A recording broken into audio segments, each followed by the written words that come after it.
أهلا بكم من جديد النهاردة. على فكرة عنوان الفيديو بتاعنا يمكن غريب شوية وهتقولوا إن أنا بحرض الستات على الطلاق، لكن طبعا الكلام ده مش مظبوط. يعني هو عنوان الفيديو بتاعنا فوائد الطلاق للستات. يعني هنقول إن في حاجات لا تناسب مجتمعنا الشرقي، يعني حاجات لأن دي دراسات طبعا عاملينها في أوروبا وأمريكا، فما تنفعش في وسطينا احنا هنا. لكن بجد في الموضوع نفسه حاجات لأ، يعني حاجات فعلا بتحسن الحالة المزاجية والحالة النفسية للست المطلقة، لأن زي ما احنا عارفين مجتمعنا الشرقي بيظلم شوية الست المطلقة أو الأرملة حتى.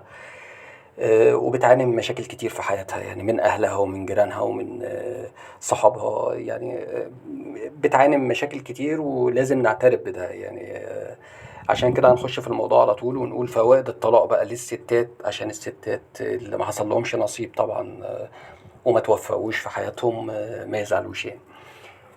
هنقول إن من ضمن الفوائد ديت إن الطلاق بيعني الحرية المطلقة في مواعيد الخروج والدخول من المنزل وإلى المنزل، بعيدا عن إيجاد مبررات من العودة في وقت متأخر للمنزل. طبعا دي أوروبية بشكل كبير، يعني اللي تطلع بقى براحتها وتدخل براحتها، اللي هو تتصرمح يعني تعيش حياتها، وده طبعا ما ينفعش عندنا خالص.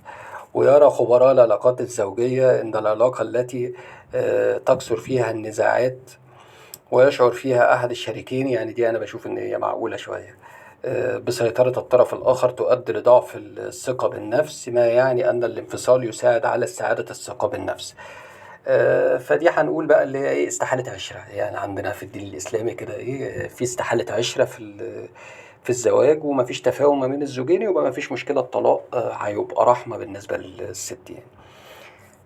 كذلك الطلاق يعني المزيد من الوقت، وينصح خبراء العلاقات الزوجية باستغلال الوقت بشكل فعال ومفيد، والابتعاد عن البقاء في المنزل والبكاء على الأطلال، وذلك بالخروج من المنزل وممارسة الرياضة والهوايات المحببة وغيرها من الأمور. يعني أنا بشوف إن الموضوع دوت حاجة جميلة وكل حاجة، لكن طبعا مش في كل المجتمعات. يعني في مجتمعات شرقية زي حالتنا وعلى حسب البيت نفسه بيبقى في صعوبة شوية إن الست تخرج وتدخل وتلعب رياضة، ومع الكلام ده مش متاح لكل فئات المجتمع. يعني دي أنت بتتكلمي كده أو بتتكلموا على فئة معينة من الستات هم اللي ممكن يمارسوا الكلام ده، وبالتالي يتخطوا موضوع البكاء على الأطلال وإن هم يبقوا مكسورين بعد الطلاق والكلام ده. يعني ده مش متاح لكل الستات.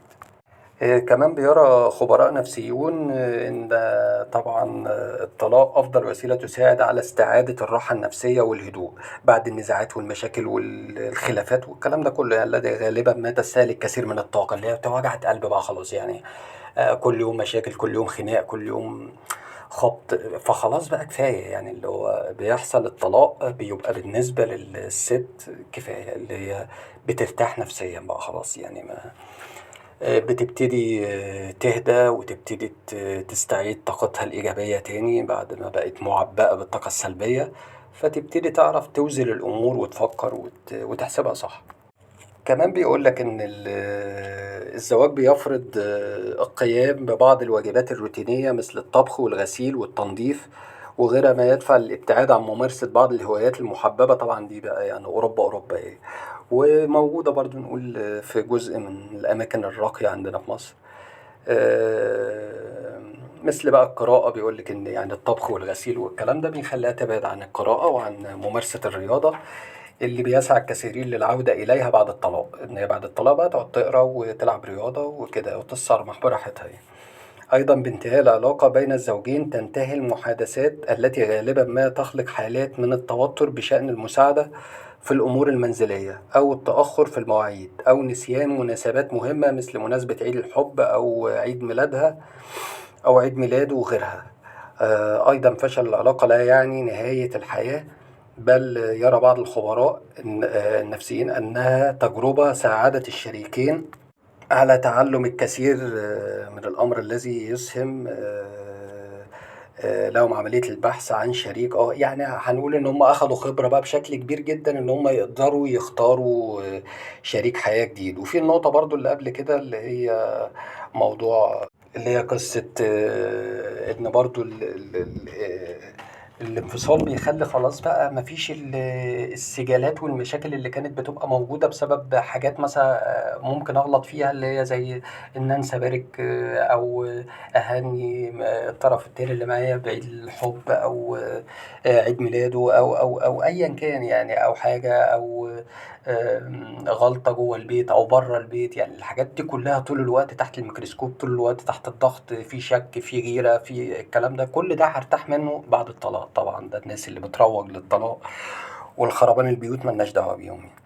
وزي ما قُلنا بقى إن التجربة بتاعة الطلاق بتخلّيه بقى إيه، إن هو قادر، بتساعد الشريكين على تعلُّم الكثير من الأمور اللي بتساعد في عملية البحث عن شريك جديد بالمواصفات المرغوبة. فالطلاق يعني نهاية عصر المشاكل يعني المستمرة مع الزوج، والاعتماد على الذات والاستمتاع بالحرية المطلقة. وده طبعًا نُص الكلام ده أوروبي والنُص التاني شرقي يعني، فشوفوا اللي مناسب ليكم إيه واعتمدوه. وتحياتي ليكم، والسلام عليكم ورحمة الله وبركاته.